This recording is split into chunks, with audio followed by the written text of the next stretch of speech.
Welcome to the Genius Factory. Enjoy the video. Hello, bakers. In this video, I will show you how to make your own croissants using an easy method. We'll simplify the traditional process, making it approachable for everyone. You'll learn to create a rich, pliable dough, master a quick lamination technique for those signature flaky layers, and then shape and bake truly delicious croissants. Get ready to enjoy warm, homemade pastries with less fuss and fantastic results. First, let's create our simple dough. In a large bowl, combine 3 cups of all-purpose flour, 1 cup of cold milk, and 2 teaspoons of active dry yeast. Next, add 3 tablespoons of granulated sugar, 1 teaspoon of salt, and 2 tablespoons of softened, unsalted butter.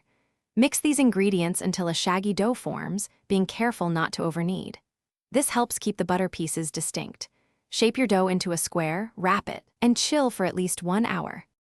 Now for the magic of layering. Take your chilled dough and roll it into a 16 by 10-inch rectangle. Next, fold the dough into thirds, just like you would fold a letter. This creates your first set of layers.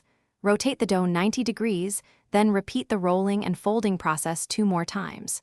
Remember to chill the dough for 30 minutes after each fold. This is crucial for keeping the butter firm and ensuring those beautiful, distinct layers. Finally, let's shape and bake these beauties. Roll your dough into a 12 by 24-inch rectangle and cut it into 12 triangles. Make a small half-inch slit at the wide base of each triangle. Now, roll each triangle tightly from the wide end, gently curving it into a crescent. Place them on a baking sheet, proof for 2 to 3 hours until puffy, then brush with egg wash. Bake at 400 degrees Fahrenheit for 15 to 20 minutes until golden brown and flaky. Enjoy your homemade croissants. Thanks for watching. If you found this helpful, don't forget to like and subscribe.